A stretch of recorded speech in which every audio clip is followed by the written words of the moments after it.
Sistem Necromancer, bab 616 sampai dengan 620. Bab 616 hitung aku masuk. Jawaban Saban masuk akal. Setidaknya kita harus mendapat izin dulu dari Island Lord's Mansion, baru nanti kita bisa mencari kru untuk pementasan drama ini. Wu Heng lalu bertanya, pertunjukan seperti apa yang kamu rencanakan? Saban menjawab, saya sedang memikirkan pertunjukan untuk umum. Hak cipta cerita di dunia ini tidak begitu sempurna. Sekalipun dipentaskan di teater, pengarang aslinya sulit memperoleh keuntungan. Maksudnya, tempat itu berada di Pulau Harta Karun, tepat di bawah hidungnya sendiri, kalau tidak akan ada seorang pun yang datang menyapa jika ia menggelar pertunjukan panggung. Pertunjukan di depan umum mirip dengan pertunjukan di pub. Siapapun dapat menontonnya dan tidak dikenakan biaya apapun. Wu Heng tidak perlu berdebat dengan pihak lain tentang biaya hak cipta. Dia berkata langsung, karena kamu ingin mencoba mengadaptasinya menjadi sebuah drama panggung, aku mengizinkanmu untuk mementaskannya. Mendengar kata-kata itu, wajah Saban langsung menampakkan kegembiraan. Segala sesuatunya berjalan lebih baik dari yang ia kira. Pemilik pulau tidak memiliki sikap merendahkan seperti para bangsawan di masa lalu. Terima kasih, Tuan Pulau Tuan. Dengarkan aku. Wu Heng berbicara lagi. Ekspresi Saban membeku sesaat, lalu dia menjadi serius lagi. Wu Heng berkata, aku mengizinkanmu mengadaptasi ceritanya, tetapi tidak boleh menyimpang dari tema utamanya, juga tidak boleh berdampak negatif pada Pulau Harta Karun dan rumah Tuan Pulau. Kisah ini telah memberiku banyak reputasi positif. Saya juga berharap agar hal ini dapat dipertahankan dan tidak timbul masalah apapun akibat pentas drama ini. Tuan Pulau, Tuan, kami akan menghormati cerita dan penulisnya, dan tidak akan memberikan dampak negatif apapun kepada Anda maupun karya ini, janji Saban dengan sungguh-sungguh. Kembalilah dan bersiaplah. Aku menantikan penampilanmu nanti. Wu Heng tersenyum. Saban menahan rasa gembiranya dan berkata, aku tidak akan mengecewakan Tuan Pulau. Ya, Wu Heng mengangguk. Saban memberi hormat lagi dan meninggalkan ruangan. Wu Heng tetap duduk di meja dan tidak segera bergegas pergi. Mengenai drama panggung, saya juga membicarakannya dengan beberapa pembantu ketika saya datang ke sini. Dunia ini tidak ada. Kembalilah dan persiapkan dirimu dengan baik. Aku juga menantikan cerita seperti apa yang bisa kau bawakan. Saipan memaksa dirinya untuk menahan kegembiraan di hatinya. Aku pasti tidak akan mengecewakanmu. Saipan memberi hormat lagi dan meninggalkan ruangan. Setelah dia pergi, Wu Heng juga meninggalkan ruang rapat. Berjalanlah keluar sepanjang koridor. Saat melewati ruang belajar di Aken, Wu Heng berpikir sejenak dan mengetuk pintu. Setelah mendengar jawabannya, dia membuka pintu dan masuk. Dalam penelitian, si Lagui dan si Yali keduanya ada di sini. Mengapa kamu datang ke asosiasi hari ini? Tanya si Lagui sambil tersenyum. Wu Heng duduk dan berkata dengan santai, biarkan aku meminjam ruang konferensi. Untuk apa Anda ingin meminjam ruang konferensi? Penyair di pulau itu berencana untuk mengadaptasi jilid pertama kisah detektif hebat itu menjadi sebuah drama panggung dan membicarakannya denganku, jawab Wu Heng. Si Yali membawakan teh dan camilan, membungkuk, dan meletakkannya di meja kopi. Matanya terbelalak, lalu bertanya, volume 1. Ada sekuelnya. Wu Heng menyesap tehnya dan berkata, tentu saja, saya akan melanjutkan seri ini di edisi koran berikutnya. Seri lengkap The Great Detective Stories panjangnya sekitar 500.000 kata dan dimuat berseri di surat kabar. Ini juga dapat diserialkan selama 1 atau 2 tahun. Dapat dikatakan tidak perlu khawatir terhadap cerita bersambung di surat kabar dalam jangka pendek. Apakah cerita selanjutnya juga tentang memecahkan kasus? Mata si Yali berbinar dan dia mencondongkan tubuh ke depan. Kasus baru, tentang apa? Tanya si Yali. Skandal kerajaan. Mata si Yali berbinar lebih terang. Ia mencondongkan tubuh ke depan 2 kali dan merangkul lengan si Yali. Keluarga kerajaan yang mana? Apakah ini kisah cinta aristokrat? Apakah ada yang sudah meninggal? Akan membosankan jika aku memberitahumu, kata Wu Heng. Duduk di belakang meja, Silagui mengerutkan kening sambil melirik ke tempat di mana saudara perempuannya memeluk lengannya. Langsung berkata, "Si Yali, sudah cukup, jangan pergi terlalu jauh." Si Yali juga langsung bereaksi dan menjelaskan, hanya bertanya dengan santai. Setelah mengatakan itu, dia berdiri dan duduk kembali di kantornya. Silagui menatap Wu Heng lagi, "Apakah kamu tidak ingin menggunakan ruang konferensi?" "Saya datang ke sini karena saya kehabisan barang," kata Wu Heng. Silagui tiba-tiba menyadari, "Ku bilang, kamu sama sekali tidak terburu-buru." Wu Heng terus bertanya, "Profesi seperti apa yang cocok untuk menjadi kapten dan mengoperasikan kapal?" Silagui berpikir sejenak, tidak banyak bedanya. Mengoperasikan kapal di laut lebih bergantung pada pengalaman berlayar dan pemahaman tentang kapal. Ini bukan profesi yang terpisah. Prajurit dan penjaga hutan sama-sama bisa melakukannya. Wu Heng merasa belum tepat sasaran, jadi ia bertanya lagi, "Bagaimana dengan mesin kendalinya?"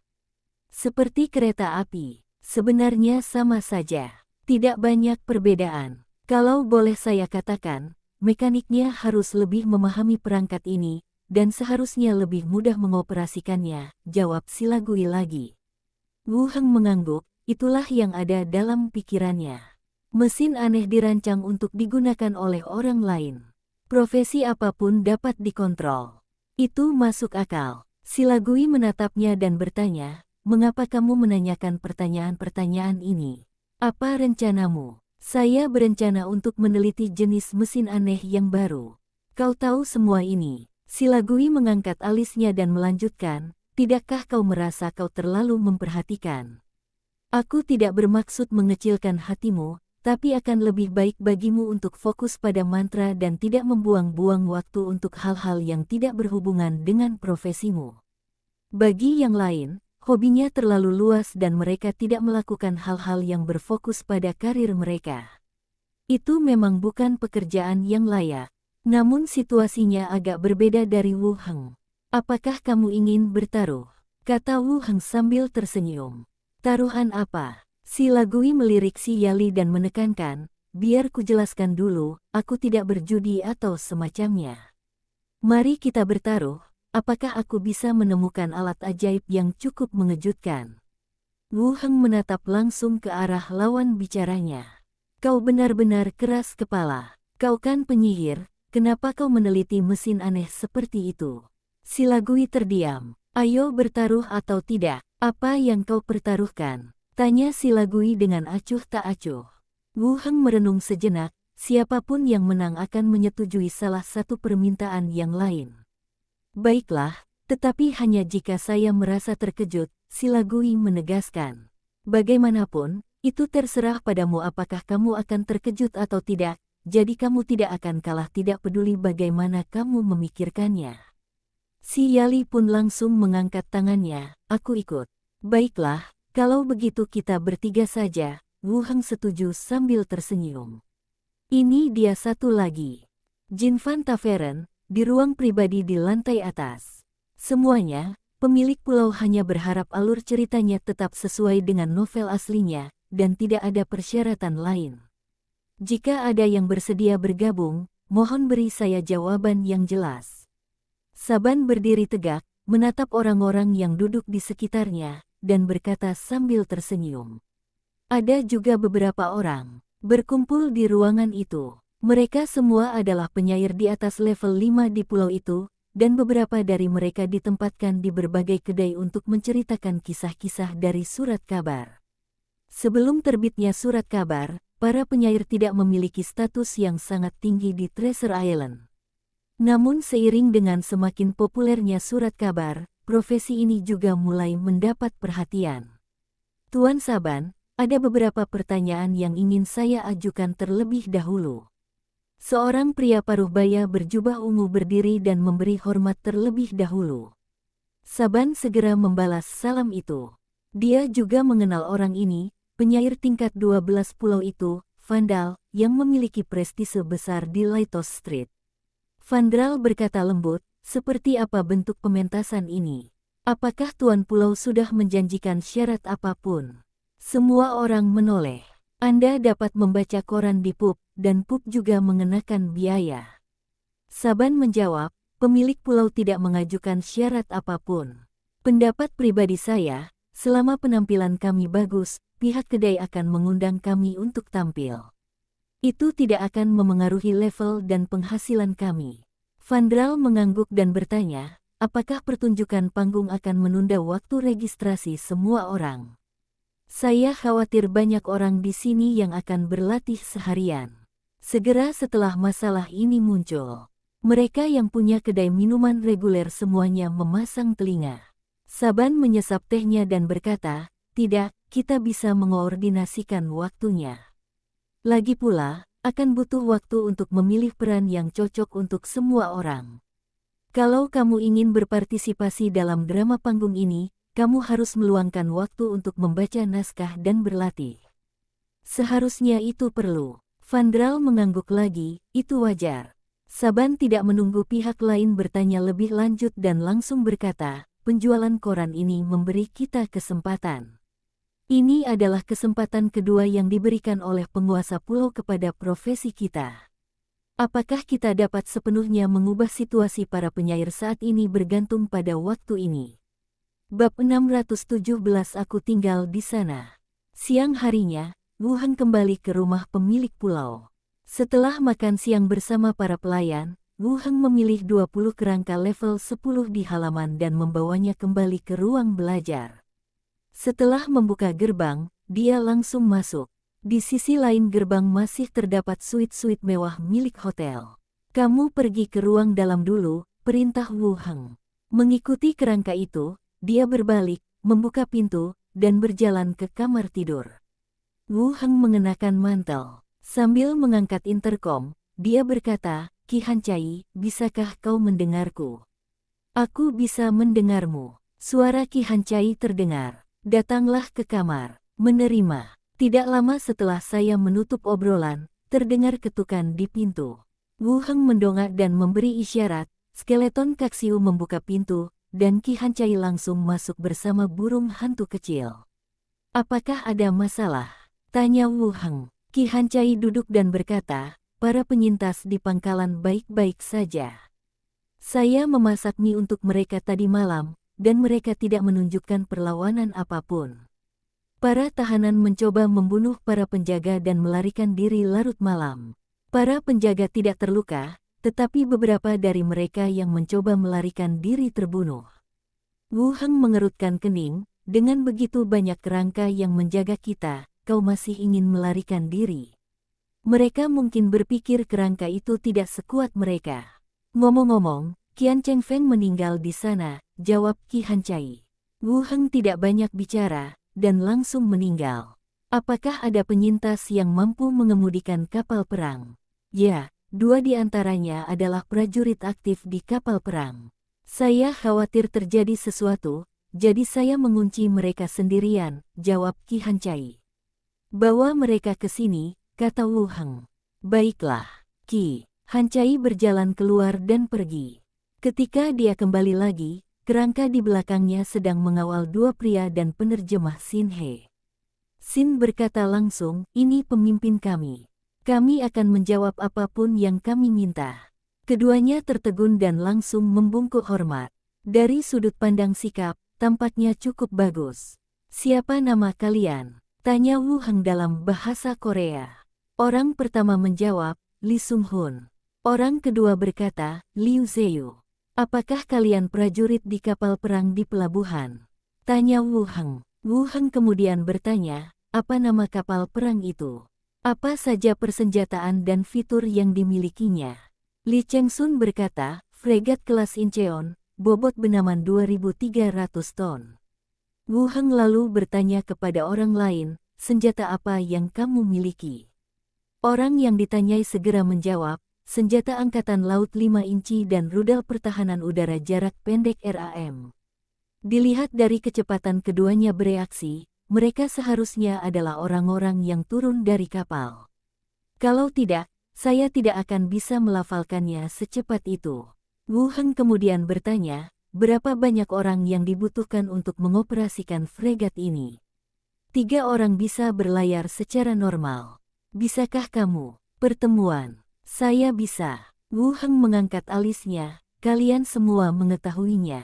Li Chengsun menjelaskan, setiap orang yang bergabung dengan kapal perlu menjalani pelatihan sistematis.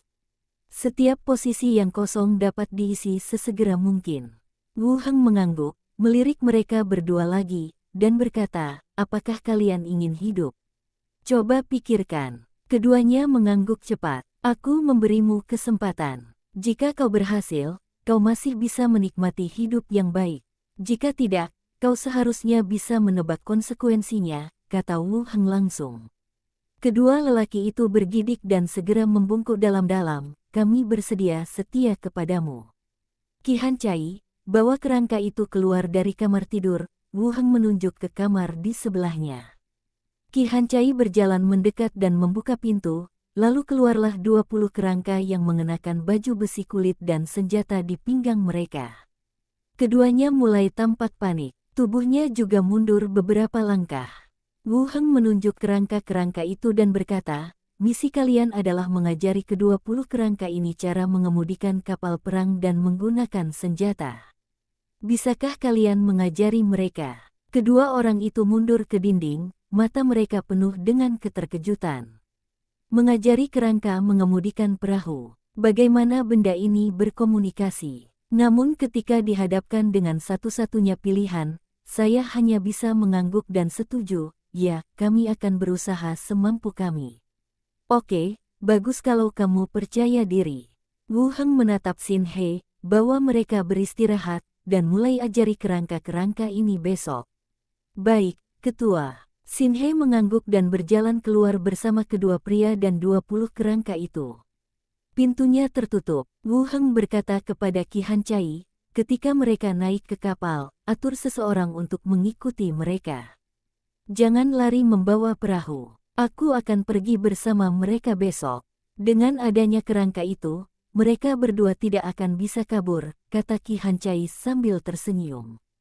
Atur lebih banyak. Mungkin ada senjata di kapal perang, perintah Wu Heng. Saya mengerti. Qi Hancai melanjutkan, besok, orang-orang kita juga akan datang, dan manajemen akan lebih mudah. Apakah ada orang yang bisa mengemudikan perahu? Kami menemukan 2 orang yang bisa mengemudikan perahu. Bagus sekali. Biar mereka bawa beberapa orang dulu, baru latih kerangka-kerangkanya. Baru mereka bisa ambil alih kemudi. Bagus. Kami membicarakan beberapa detail tentang pangkalan itu. Qi Hancai membawanya berkeliling pangkalan. Tidak seperti gubuk pengungsi awal, kali ini hampir semua orang diberi rumah. Meskipun demikian, makanan tetap didistribusikan secara merata di alun-alun. Wu Heng mengikutinya berkeliling dan menarik banyak perhatian. Mereka berkumpul dan berbisik satu sama lain.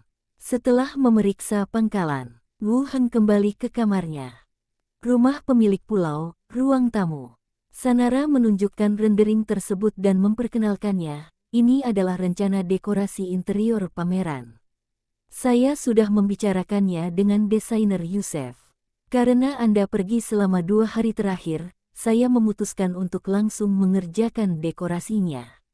Gambar yang ditampilkan bukanlah cetakan modern, tetapi gambar yang digambar tangan.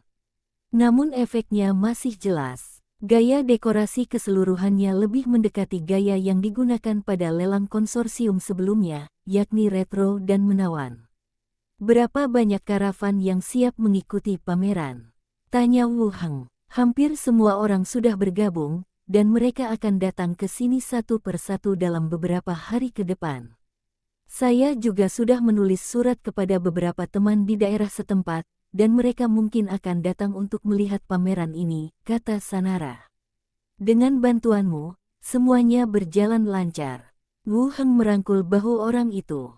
Sanela melirik pelayan yang tak jauh darinya dan menepis tangannya, apa yang kau lakukan? Kau masih di luar. Guru, Suster Sanara, waktunya makan. Suara Mini terdengar dari dapur. Keduanya berdiri dan berjalan menuju restoran Laut Zamrud. Di dalam kabin kapal kargo, lampu gantung batu yang menyala di atas meja makan bergoyang sedikit mengikuti gerakan kapal. Dua pria berpakaian indah sedang duduk di meja makan menikmati makan malam. Salah satu dari mereka bertubuh tegap dan mungkin berusia 40-an.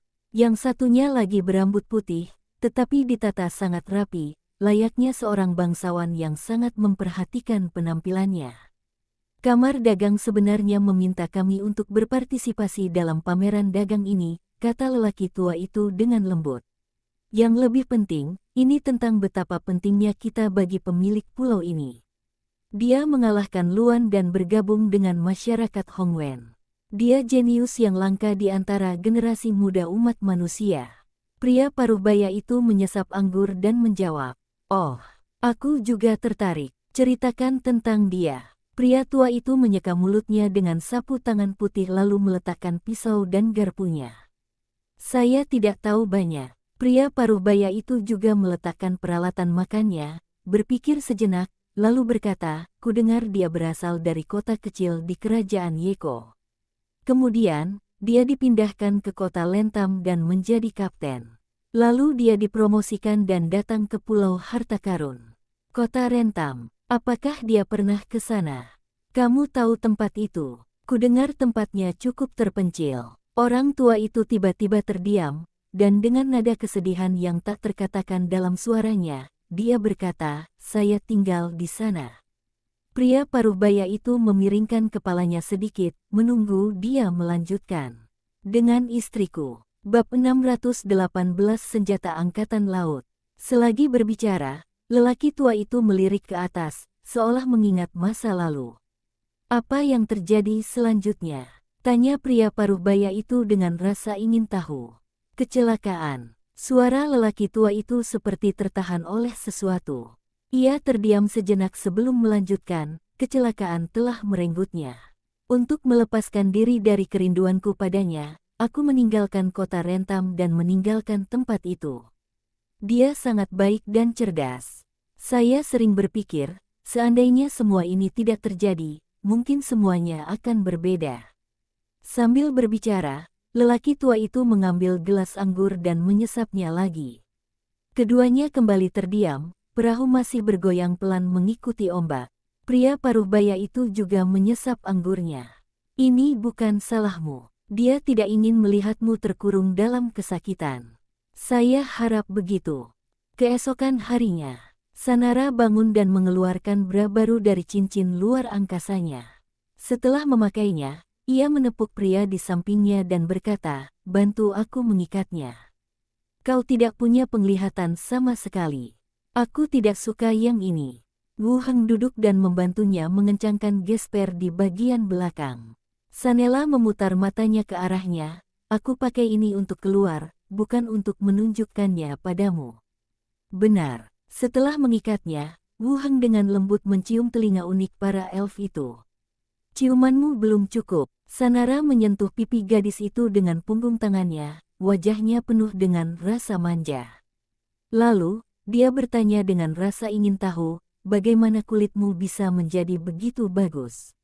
"Saya tidak tahu kapan kulit Wu Heng menjadi begitu bagus, tidak hanya putih tetapi juga bersinar cemerlang.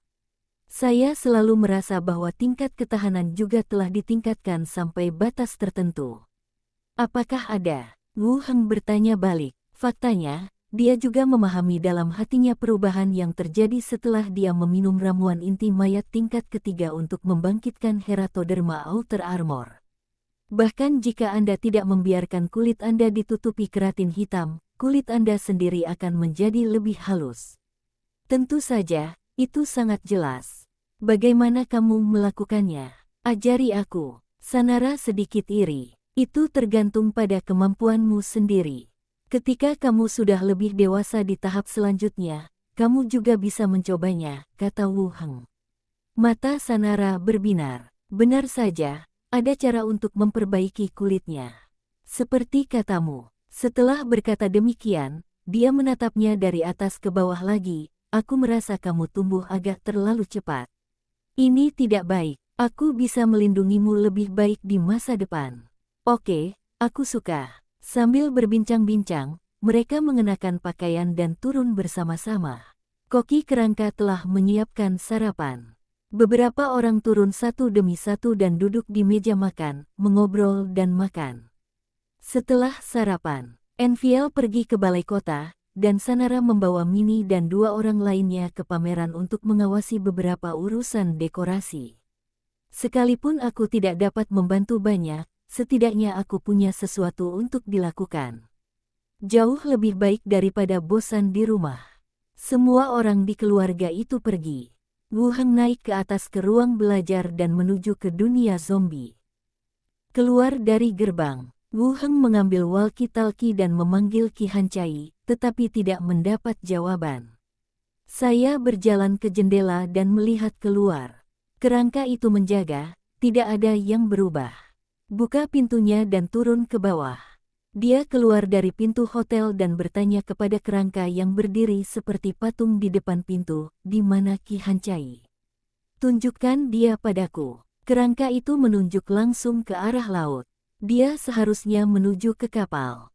Ia berjalan lurus ke arah kapal berlabuh bersama kerangka itu. Dari kejauhan, ia bisa melihat sosok-sosok berjalan mondar-mandir di kapal perang itu. Wu Heng berjalan mendekat dan menarik perhatian beberapa orang. Qi Hancai melambaikan tangannya dan berjalan mendekat. Kedua tentara Korea itu sedang mengajari skeleton cara berlayar. Aku memperhatikan sebentar dan mereka semua adalah peralatan otomatis. Tidak sulit, ayo kita pergi dan melihat. Wu Heng adalah orang pertama yang menaiki kapal perang. Qi Hancai juga mengikuti di belakang. Melihat Wu Heng datang, kedua prajurit dan Xin He segera mendekat dan memberi hormat. Wu Heng mengangguk dan berkata, "Tolong perkenalkan kapal ini padaku." Setelah sedikit dorong-dorongan dari bawah, 2 tentara Korea Selatan, salah satunya bernama Lee Sung Hun, muncul dan dengan hati-hati berkata, "Kapal itu panjangnya 114 meter, lebarnya 14 meter, memiliki bobot standar 2.300 ton, dan dapat mengangkut 145 orang." Seperti halnya membaca sebuah buku, ia membacakannya dalam satu tarikan napas. Wu Heng tampak bingung, hanya bisa menampung lebih dari 140 orang. Hanya ada sedikit tempat tidur yang dirancang untuk seluruh kapal. Jika kita tidak khawatir tentang tempat tidur dan hanya ingin menampung orang, kita bisa menampung lebih banyak orang, Li Chengsun langsung menjelaskan. Dengan kata lain, kapal ini dirancang untuk memiliki ruang tidur untuk 145 orang. Jika Anda hanya ingin menyimpan kerangka, Anda tidak memerlukan tempat tidur, dan Anda dapat memuat lebih banyak kerangka. Kapal perang di Pulau Harta Karun bisa menampung 3 hingga 400 orang. Bagaimana mungkin kapal sebesar itu bisa menampung lebih sedikit orang? Tentu saja, dalam peperangan modern, bagian dalam kapal lebih kompleks, dan efektivitas tempur tidak lagi diukur dari jumlah orang di dalamnya. Itu semua adalah pemboman artileri. Lanjutkan, kata Wu Heng. Li Chengsun melanjutkan, kapal ini dilengkapi dengan meriam angkatan laut 127 mm dan peluncur rudal pertahanan udara jarak jauh. Terdapat platform kapal induk di Buritan, yang awalnya menampung sebuah helikopter. Ketika wabah zombie terjadi, seseorang berhasil mengusirnya. Beberapa orang berjalan dari haluan ke buritan kapal. Pihak lainnya memperkenalkan mereka satu persatu. Senapan mesin di tangan Wu Heng diisi dengan peluru meriam 23 mm. Senjata yang terpasang di kapal ini berdiameter hingga 127 mm, yang merupakan senjata artileri yang benar-benar kuat. Sedangkan untuk rudal anti pesawat, mungkin tidak begitu berguna di dunia lain. Tidak banyak makhluk yang bisa terbang, jadi kalaupun kita bertemu naga terbang lagi, kita bisa menghadapinya dengan lebih mudah. Sebenarnya tidak perlu menggunakan rudal pertahanan udara. Di buritan kapal terdapat platform dengan gambar lingkaran di atasnya. Menurut Li Chengsun, platform tersebut digunakan untuk memarkir pesawat yang berbasis di kapal induk. Namun ketika wabah zombie terjadi, ia diusir oleh seseorang. Tapi itu bukan masalah besar. Kamu bisa menggunakan skeleton dragon untuk memainkan peran yang sama. Tidak diperlukan konsumsi energi. Berapa jarak tembak meriam Angkatan Laut 127 mm? Tanya Wu Heng. Pihak lain menjawab, jarak efektifnya adalah 10.000 meter. 10.000 meter, itu sudah cukup jauh. Wu Heng mengangguk dan terus berjalan mengelilingi kabin. Setelah keluar, dia berkata, dalam 3 hari, ajari para kerangka cara mengoperasikan kapal, dan juga memeriksa dan memperbaiki beberapa peralatan. 2 prajurit kapal yang mengikuti di belakang berkeringat di dahi mereka, waktunya terlalu sempit. Kita tidak punya banyak waktu untuk berlatih perlahan, cepatlah. Wu Heng berjalan keluar. Baiklah, baiklah. Keduanya menyeka keringat mereka. Wu Heng melihat sekeliling dan menunjuk beberapa kerangka tingkat tinggi.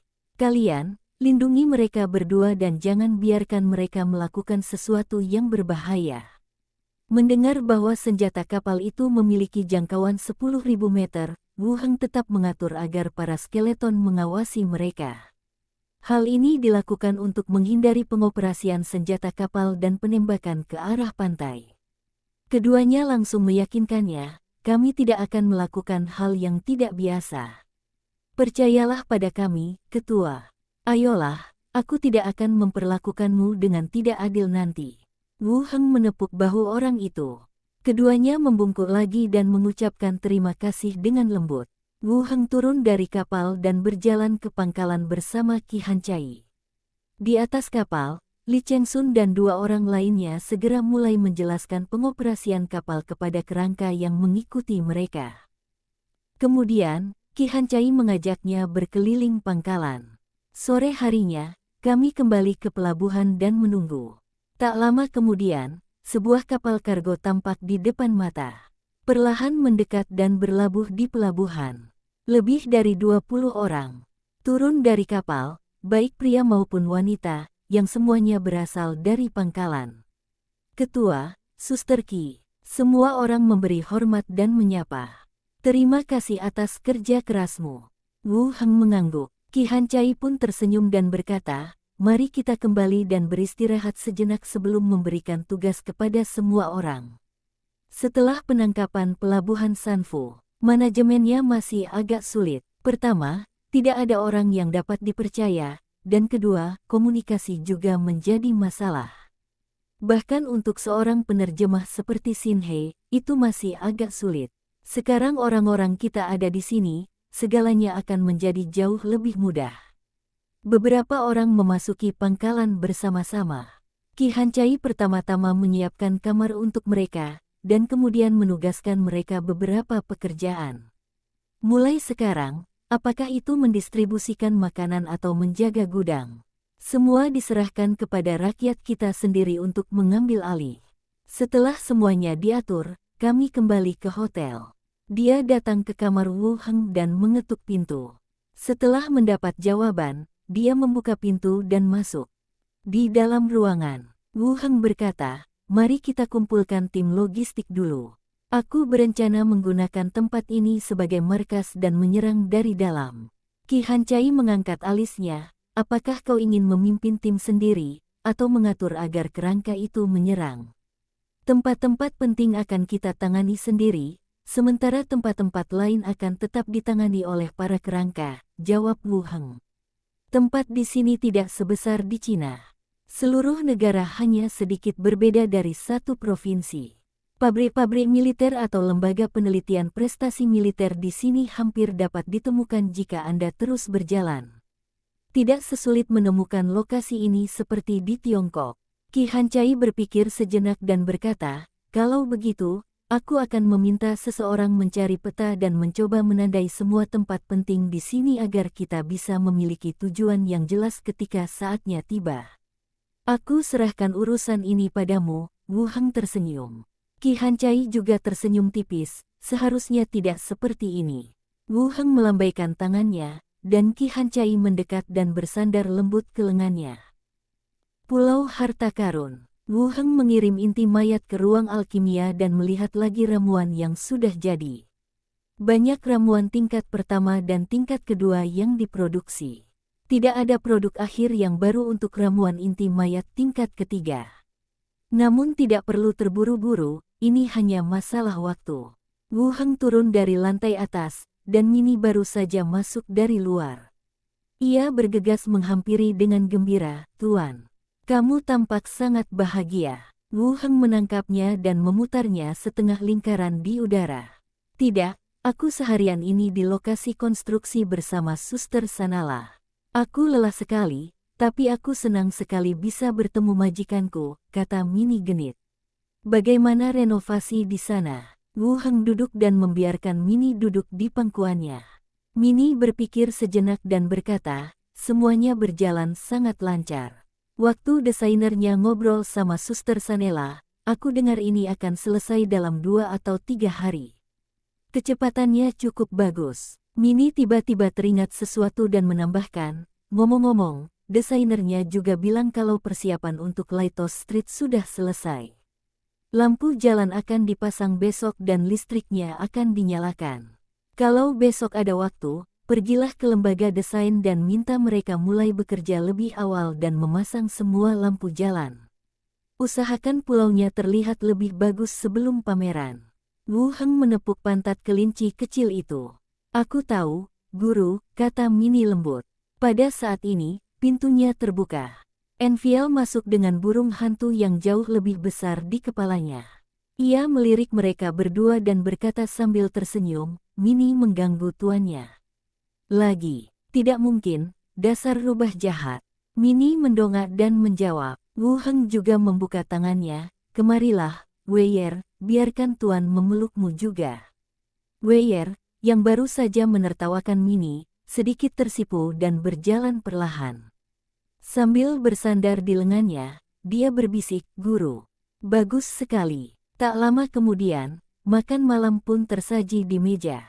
Robert dan Annette juga kembali dari halaman dan memberi hormat kepada Wu Heng.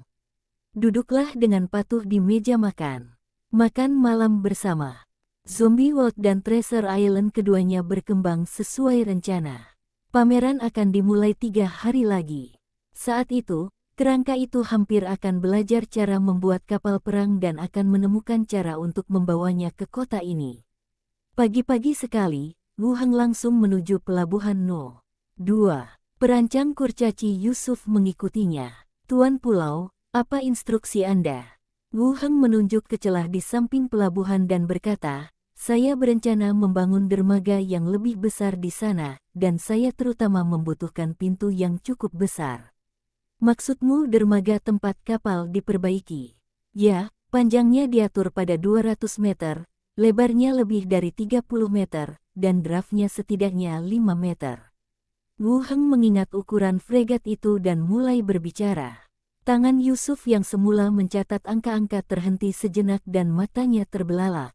Setelah berpikir sejenak, ia mengingatkan dengan suara pelan, "Pak, panjang kapal perang hanya 60 meter. Apakah Bapak yakin butuh kapal sebesar itu? Daripada membangun beberapa lagi, tidak ada masalah dengan angka-angkanya. Bangun saja sesuai dengan apa yang kukatakan," kata Wu Heng dengan yakin. "Baik, Tuan." Si kurcaci menuliskannya dengan cepat. "Selesaikan dalam 3 hari. Kalau waktunya mepet, buat gerbangnya dulu. Harus ada kuncinya. 3 hari agak sempit. Saya khawatir kita harus memindahkan pekerja dari lokasi konstruksi. Tarik mereka ke sini dan selesaikan pekerjaan di sini dulu," lanjut Wu Heng. Desainer kurcaci itu mengangguk dan berkata, "Aku akan menyelesaikannya untukmu dalam waktu 3 hari.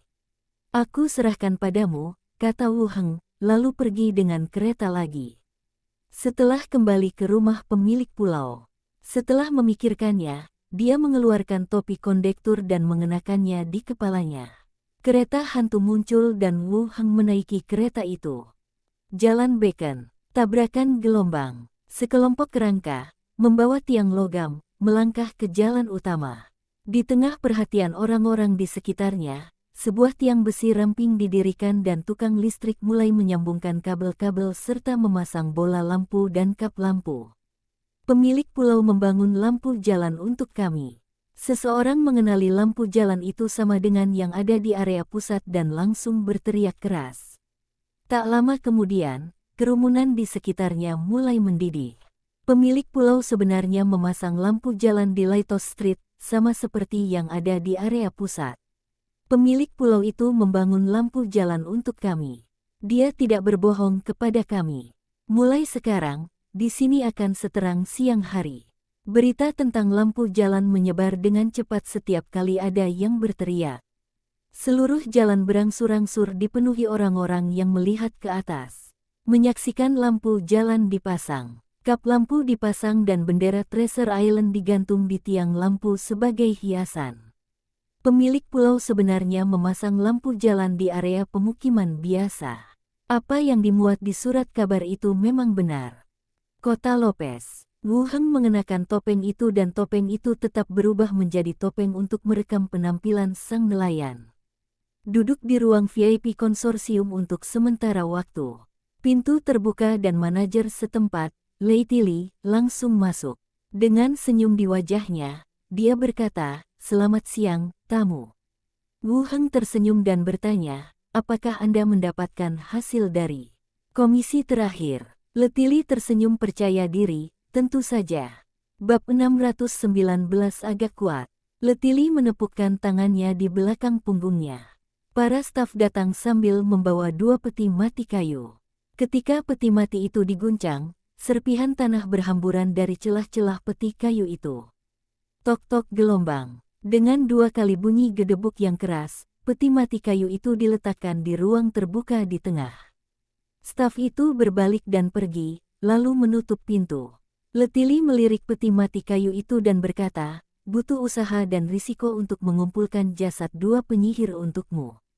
Terima kasih atas kerja kerasmu," kata Wu Heng. Mengenai risiko yang disebutkan oleh Letili, Wu Heng tidak terlalu peduli. Bagi kekuatan yang arah bisnisnya terutama didasarkan pada industri abu-abu, tidak ada yang namanya tidak ada risiko. Tentu saja, maksud pihak lain lebih jelas. Mayat seorang penyihir lebih sulit ditangani daripada mayat profesi lain. Wu Heng melambaikan tangan ke arah kerangka itu, dan petugas kerangka di sampingnya berjalan cepat. Ketika peti mati dibuka, terlihat 2 jasad dalam kondisi membusuk yang berbeda-beda. Letili memperkenalkan, mayat pertama adalah penyihir ilusionis tingkat 11, dan mayat kedua adalah penyihir tingkat 7. Fraksi mereka belum diselidiki, jadi kemungkinan mereka adalah penyihir atau pemanggil. Saya sangat puas. Berapa lagi uang yang harus saya bayarkan? Tanya Wu Heng dengan tenang. Kamu juga harus membayar 2 emas dan 150 perak. Harga mayat jauh lebih tinggi dari sebelumnya. Hadiah untuk buronan level 10 hanya 3 atau 400 koin perak. Mayat itu benar-benar menerima koin emas. Wu Heng mengangguk dan dengan santai mengeluarkan 2 koin emas dan sekantong kulit berisi koin perak dan menyerahkannya kepada pihak lain.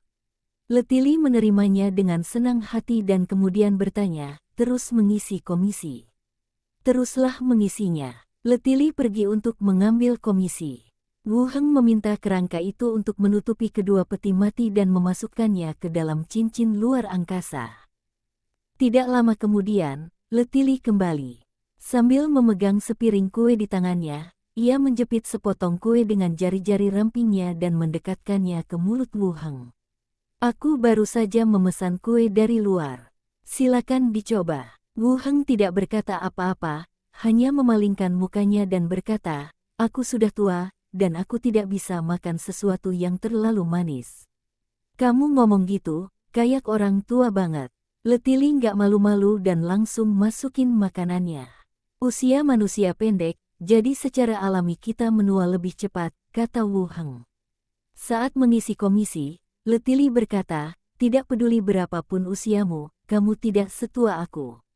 Entah berapa banyak orang yang iri padamu, para peri. Kau cantik dan berumur panjang," desah Wu Heng. Dengan kata lain, semua manusia iri pada para peri. Ras yang terlihat anggun dan cantik serta berumur panjang.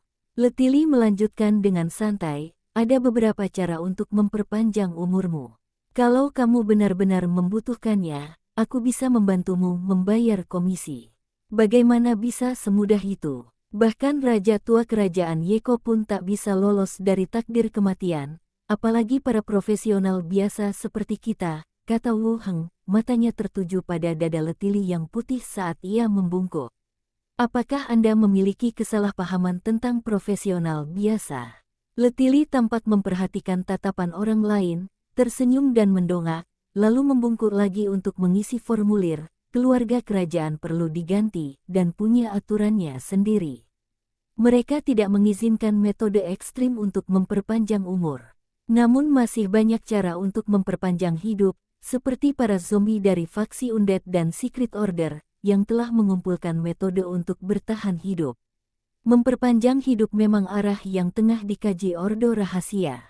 Orang-orang ini punya uang dan status, dan yang mereka pikirkan hanyalah bagaimana agar bisa hidup lebih lama. Wu Heng bersentuhan dengan dua benda aneh, salah satunya adalah tongkat kayu pengorbanan. Mantan Diaken Kota Batu Hitam, Yazid, ingin menggunakan benda langka ini untuk mengambil alih tubuhnya, tetapi dia tidak menyangka peningkatannya akan begitu cepat, jadi dia gagal. Benda kedua adalah Blood Cup, benda langka milik vampir. Dengan meminum darahnya, seseorang dapat secara bertahap berubah menjadi vampir. Kemudian, saya serahkan ke Lilith, dan begitulah kami akhirnya berhubungan. Memang banyak hal seperti itu di perkumpulan rahasia. Karena kau sudah menyebutkannya, bergabung dengan perkumpulan rahasia bukanlah ide yang buruk.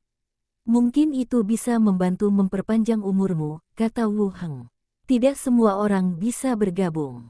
Lagi pula, perkumpulan rahasia ini sangat mementingkan kepatuhan dan seringkali mengajukan beberapa syarat yang melanggar aturan dasar untuk memverifikasi kepatuhan Anda, ujar Letili sambil tersenyum, sambil meletakkan formulir komisi yang telah diisi. Kedengarannya Letili tahu sesuatu tentang Ordo Rahasia. Setidaknya, saya tahu ada yang namanya tes kepatuhan. Lebih baik tidak bergabung dengan organisasi semacam ini. Letili mengangguk dan melanjutkan, selain Ordo Rahasia, aku juga mendengar rumor lain, seperti penggantian organ dalam atau darah, menjadi pengikut dewa tertentu, dan seseorang yang terlahir kembali. Mendengar bagian terakhir, mata Wu Heng sedikit melebar, bagaimana cara melahirkan? Mana aku tahu, itu cuma rumor belaka, jawab Letili sambil tersenyum. Kemudian dia mengalihkan pandangannya dan menatap orang itu dengan saksama, lalu mengeluarkan sebuah buku dari cincin luar angkasanya. Apakah kamu sudah membaca buku baru yang baru saja tiba di kota ini? Pada sampulnya, ada gambar Wu Heng mengenakan jaket penahan angin. Anda dapat mengetahui sekilas bahwa ini adalah novel detektif yang hebat. Wu Heng tidak menyangka dia sudah membacanya. Kudengar ini buku terlaris di Treasure Island.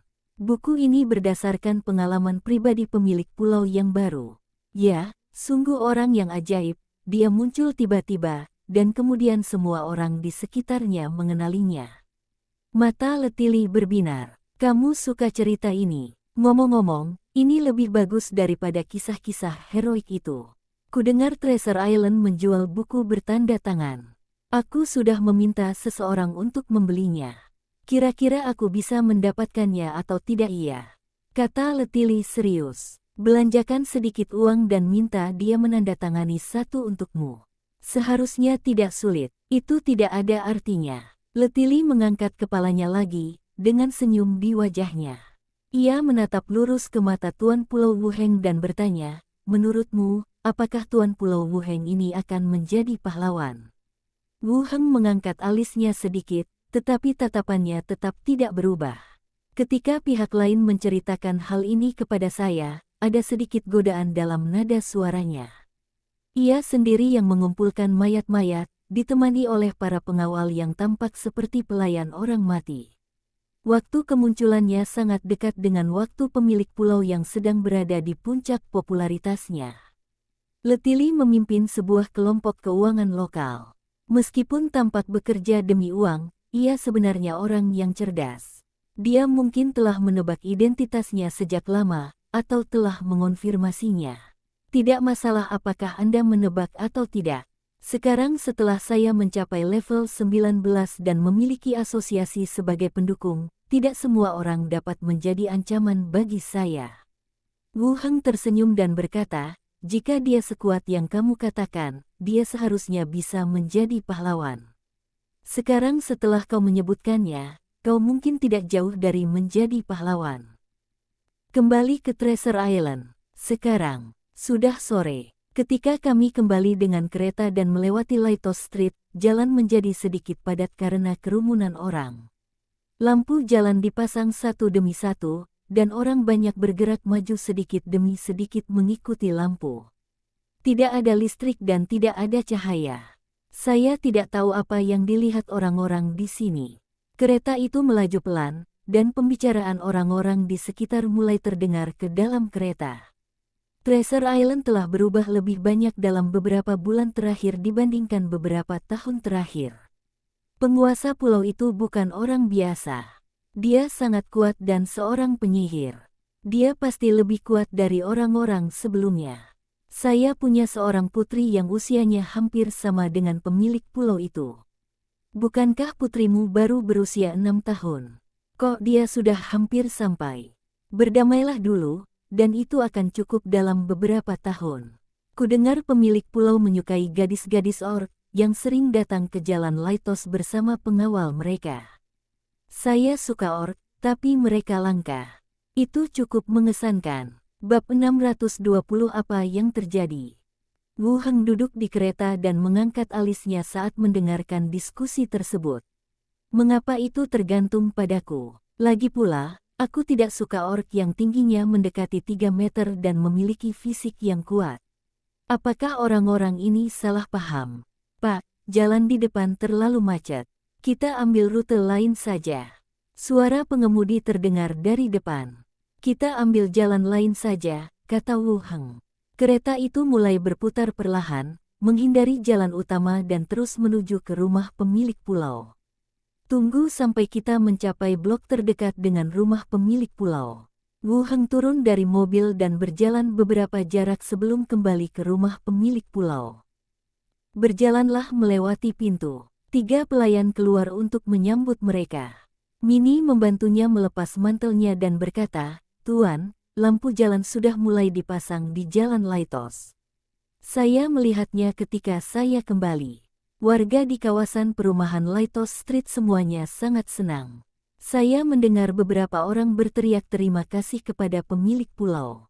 Minnie tampak sangat senang. Benarkah? Aku pulang terlambat dan tidak mendengarnya.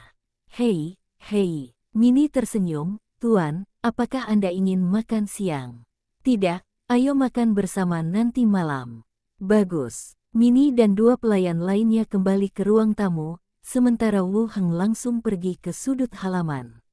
Dengan lambaian tangannya, 2 peti mati muncul di ruang terbuka di depannya. Mintalah kerangka itu membuka tutup peti mati. Dia mengintip dan melepaskan Battlefield of the Dead ke 2 mayat. Kekuatan mayat hidup menyebar. 2 kerangka berdiri dari peti mati, mengguncang tubuh mereka, dan potongan daging serta pakaian busuk berjatuhan. Penyihir kerangka, level 11. Penyihir kerangka, level 7. Wu Heng membukanya dan melihat atributnya. Di antara karakteristiknya, Hollow Skeleton dan Intermediate Soul dipertahankan. Keahliannya tetap spesialisasi armor kain dan penguasaan tongkat. Namun, posisi keterampilan itu kosong, dan tidak ada satupun keterampilan yang dipertahankan. Wu Heng juga tahu apa yang sedang terjadi. Penyihir dari faksi manapun akan kehilangan semua keahliannya setelah berubah menjadi Necromancer. Bahkan jika ia mempelajari keahliannya nanti, ia hanya bisa mempelajari keahlian dari faksi Necromancer. Dapat dikatakan arahnya terbatas. Keluarlah dahulu, perintah Wu Heng. 2 kerangka berjalan keluar dari peti mati dan berdiri di samping dengan tertib. Wu Heng meminta kerangka lainnya untuk membersihkan. Ia terus berbicara kepada 2 kerangka penyihir itu, ayo, ikuti aku ke atas, aku punya tugas untuk kalian. Kerangka itu mengikuti di belakang. Naik ke atas dan masuk ke ruang belajar. Wu Heng berjalan ke rak buku dan mengeluarkan 2 buku keterampilan dari sana. Dia berjalan ke arah skeleton mage level 11 dan menyerahkan medan perang mayat. Bacalah buku ini dulu dan pelajari keahliannya secepat mungkin. Kemudian, dia berjalan ke arah penyihir kerangka level 7 dan menyerahkan teknik penangkal tulang kepadanya. Lihatlah ini. Kalian berdua bisa mencari tempat untuk membaca. Kedua kerangka itu masing-masing menemukan tempat duduk dan mulai melihat-lihat buku. Wu Heng duduk di samping dan terus melepaskan ketiga hantu itu, membiarkan mereka bergerak bebas. Membaca buku atau menonton kartun. Paman, itu tempat dudukku. Xiao Xiao menunjuk dengan sedih ke lokasi sebuah kerangka. Wu Heng melihatnya dan mendapati bahwa lokasi di mana kerangka level 7 berada adalah tempat Xiao Xiao biasanya menonton animasi. Di ambang jendela, ada boneka berwarna-warni dan beberapa benda kecil dengan bentuk aneh tetapi tidak berharga. Jernih, Wu Heng mengangguk, meneguk air, dan berkata kepada kedua kerangka itu, kalian berdua, ikut aku ke ruangan sebelah untuk membaca. Terima kasih, Paman, kau memang yang terbaik, seru Xiao Xiao di samping. Wu Heng berjalan keluar sambil membawa kerangka itu. Di ruangan berikutnya, biarkan mereka berdua mulai membaca. Kerangka tidak memerlukan cahaya, jadi tidak masalah apakah lampu menyala atau tidak. Tempat yang tenang saja sudah cukup. Wu Heng duduk di ruang belajar sebentar, dan kemudian dia mendengar Mini memanggilnya untuk turun untuk makan malam. Buka pintunya, turun ke bawah, dan makan malam bersama pembantu. Klik, klik, klik gelombang. Saat langit mulai gelap, lampu jalan di Lighthouse Street menyala satu demi satu. Seluruh jalan utama Lighthouse Street terang benderang.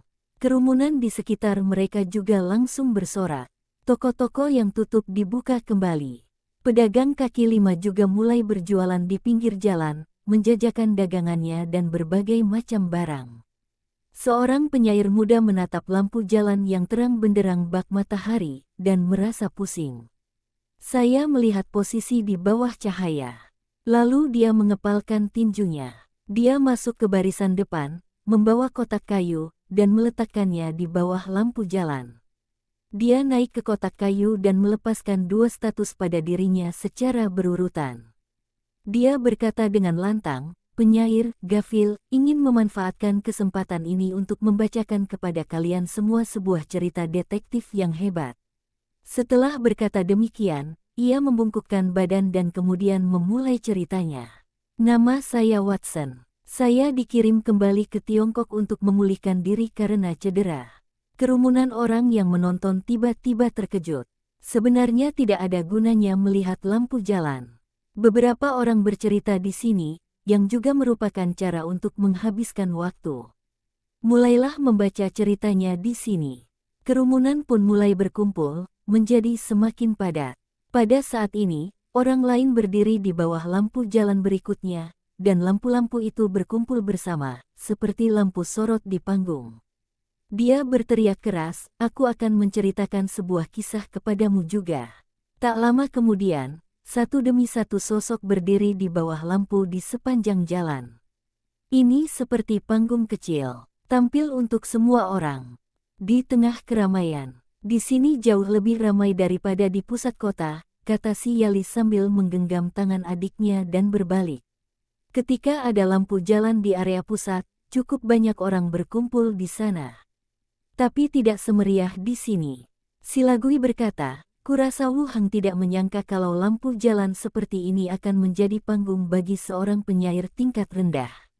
Berita di surat kabar sedang hangat. Namun, penyair tingkat rendah tidak memiliki kesempatan untuk memasuki kedai dan memberitahu orang lain. Dan di sini, banyak sekali orang berkumpul. Meskipun tidak ada imbalan, tetap saja hal itu dapat meningkatkan level dan keterampilan profesional Anda. Mungkin dia sudah memikirkannya sejak lama.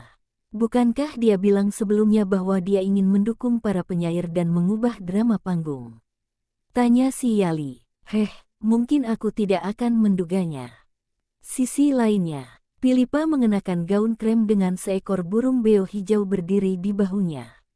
Menatap jalan yang terang benderang, wajahnya dipenuhi kegembiraan.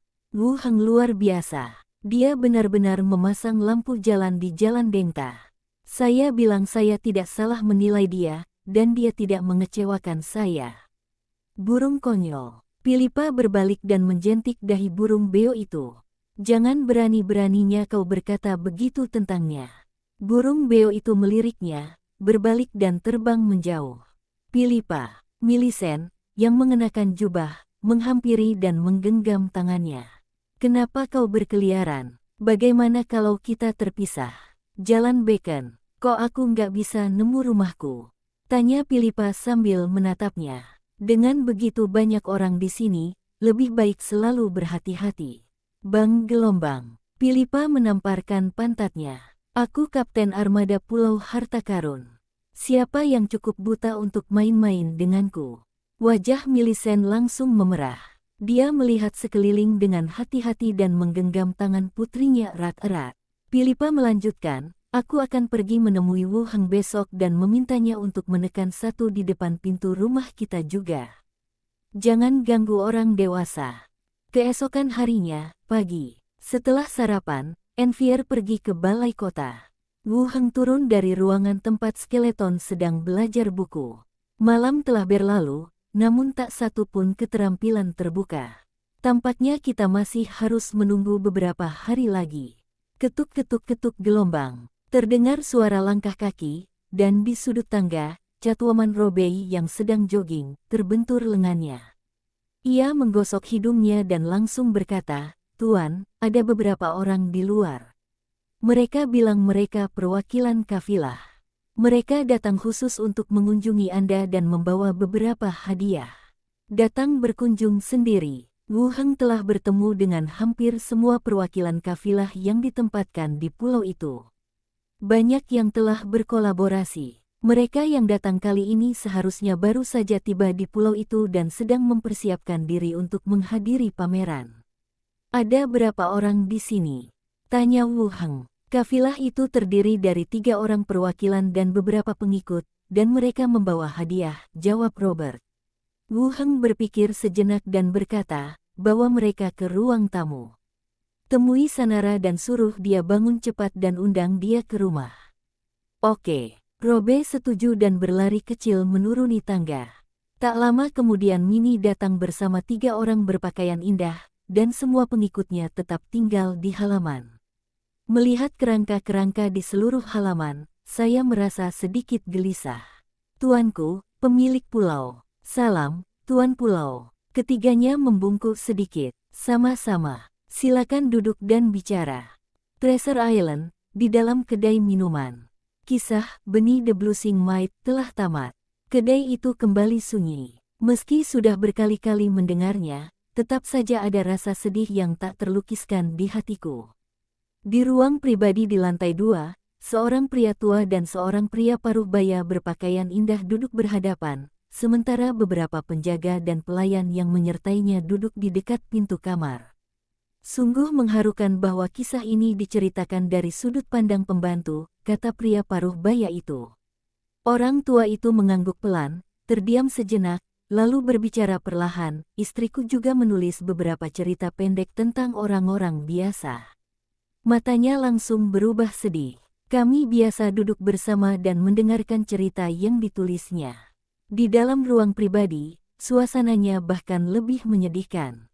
Pria paruh baya itu ragu sejenak, lalu bertanya, maaf, apa sebenarnya yang terjadi saat itu?